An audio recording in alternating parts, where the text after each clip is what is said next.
Good evening, I'm Kevin Christopher. And I'm Nancy Cox. Thank you for joining us at 6.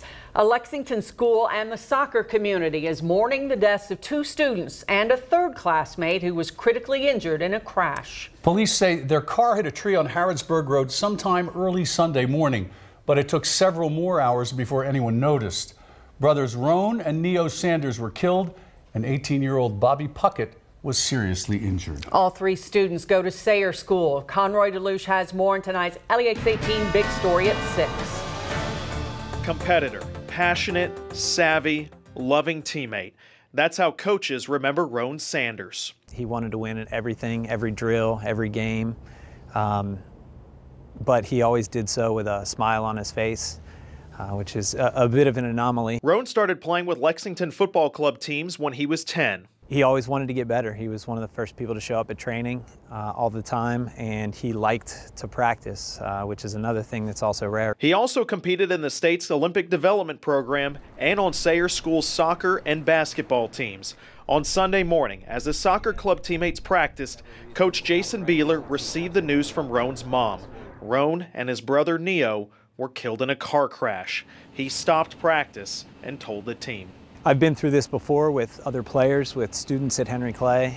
It's never an easy conversation to have. It doesn't get any easier. The guys just hugged each other and tried to get their heads straight and went home. As coaches, teammates, and classmates process the deaths of the Sanders brothers, Coach Beeler says they can pay tribute to Roan on and off the field. Take the positive qualities that Roan had and apply those to their game and their daily life. The Sayre basketball team will have a jersey dedicated to Roan Sanders on their bench for tonight's district game against Frederick Douglass here at Henry Clay High School.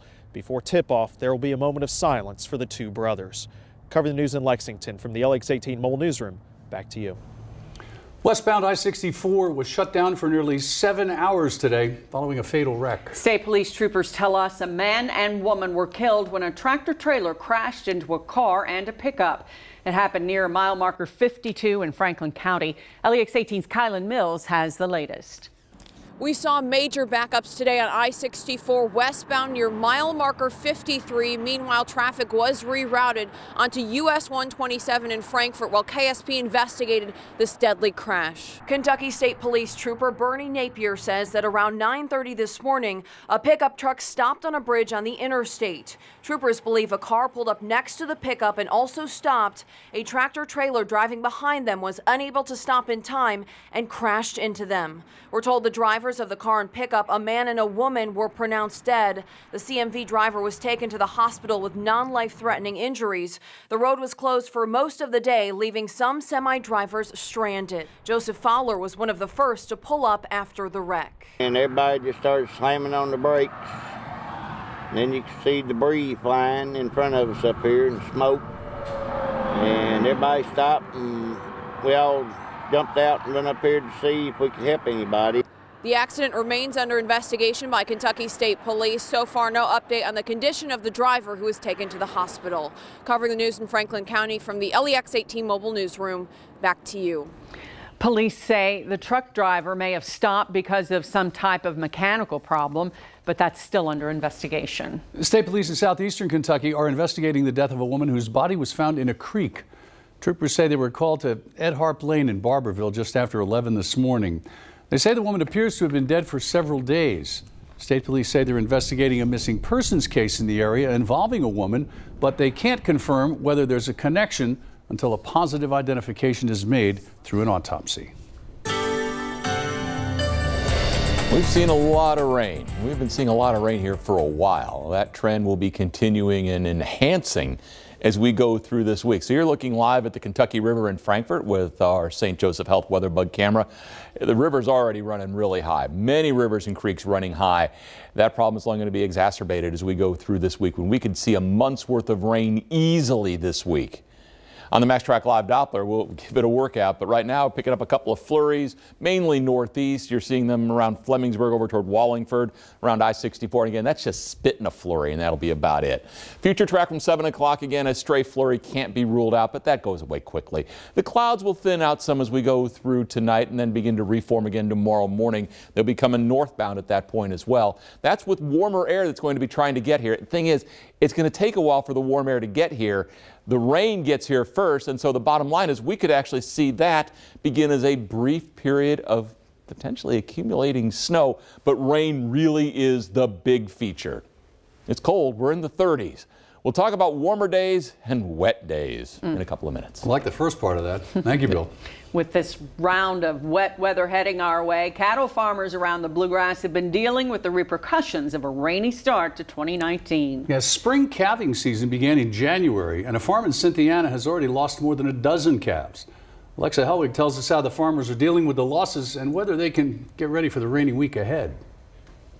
It's been a challenging start to 2019 for Lincoln Clifford. His family farms 2,000 acres in Cynthiana, and they run about 200 cows.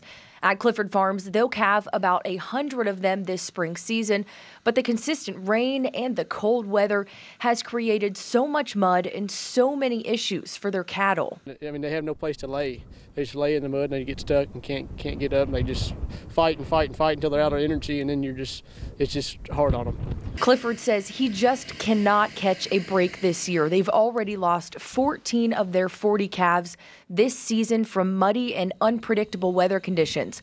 Now Clifford is experiencing sleepless nights because he worries what could happen when he's not around. My dad and us, we get up, all hours of the night checking on stuff, trying to keep them alive as best we can, because anytime a calf's lost, that's money loss. Looking towards the rainy week ahead, there isn't much Clifford can do to prepare. And cattle farms aren't the only ones suffering. A horse farm in Lincoln County last month was caught up in a wet and muddy situation, forcing an animal rescue. I mean, it's tough. Sometimes you just want to quit because, you just can't catch a break, but you got to keep fighting. Covering the news in Harrison County, Alexa Helwig, LEX 18 News. A truck crashed through several fences on a horse farm, just missing some very valuable horses. The farm is located on Military Pike and Shannon Run Road. The truck crashed through 7 fences, and the farm manager says the driver walked away.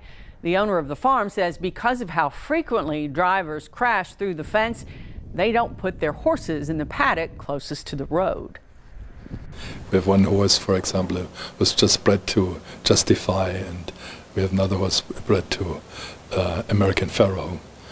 So the horses are very valuable. It's not known right now what caused that crash. A tense morning in a Madison County neighborhood when a man barricaded himself inside a home. It happened on Letcher Avenue near downtown Richmond. LEX 18's Lee Searcy has that story.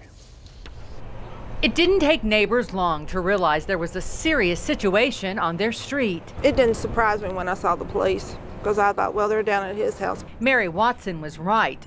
Police lined Letcher Avenue. Some officers had their guns drawn as they tried to persuade the man to come out of the house. Watson says the man has been disruptive in the past. Today, police say he was overheard yelling and someone called for help, thinking there was a problem. After more than 2 hours, officers convinced the person to come out.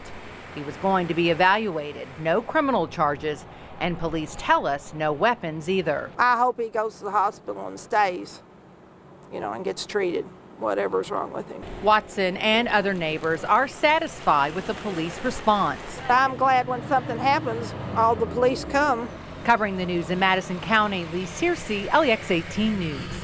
A suspect has been captured in Tennessee in the shooting of a Western Kentucky police officer.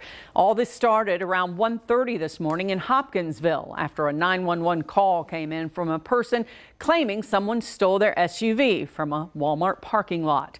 About an hour later, officers spotted an SUV matching the description of that vehicle. Police used spike strips to slow the driver, 28-year-old Keith Allen Cusick, and that's when they say shots were fired. Officer Jeremy Davidson was shot in the head and arm and was taken to a Tennessee hospital. He's said to be stable and in good spirits. Police say a second chase involving the stolen car stretched all the way into Clarksville, Tennessee, where that thief got away. Both vehicles have since been recovered. Hopkinsville police say they could be searching for several other people involved. Bluegrass Crime Stoppers is asking for your help finding the man caught on camera stealing from a nonprofit. And he left behind thousands of dollars worth of damage. See if you can help identify him next on LEX 18 News at 6.